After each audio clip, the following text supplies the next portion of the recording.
ગુજરાતમાં મતદાનને હવે ગણતરીના જ દિવસો બાકી રહી ગયા છે, ત્યારે ચૂંટણી પ્રચાર પણ અંતિમ તબક્કામાં હોવાથી જોરશોરથી પ્રચાર કરવામાં આવી રહ્યો છે। ત્યારે ટંકારાના ટોડ ગામે માલધારી સમાજ દ્વારા રાજકોટ લોકસભાના ઉમેદવાર પરસોત્તમ રૂપાલાના સમર્થનમાં કાર રેલી યોજવામાં આવી હતી અને ત્યારબાદ સભા યોજવામાં આવી હતી। આ સભામાં મોટી સંખ્યામાં લોકો ઉપસ્થિત રહ્યા હતા। તો પરસોત્તમ રૂપાલાએ નર્મદા નીર, મોદી સરકાર દ્વારા બેંકમાં અપાતી સહાયો અને આરોગ્યલક્ષી ઉપલબ્ધિઓ અંગે લોકોને માહિતી આપી હતી।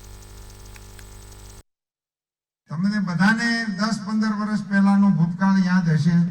પાણીની આપણે ત્યાં કેવી કપાણીઓ હતી, કોઈ વ્યવસ્થા નહોતી। 50 વર્ષના કોંગ્રેસના શાસનમાં દાર, ડંકીના અને ટેન્કર, આનીથી આગળ કંઈ થયું જ નહોતું।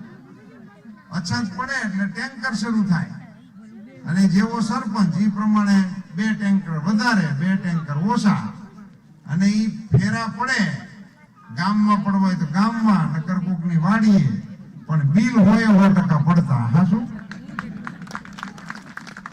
આપણું આખું તંત્ર આમ જ હાલતું।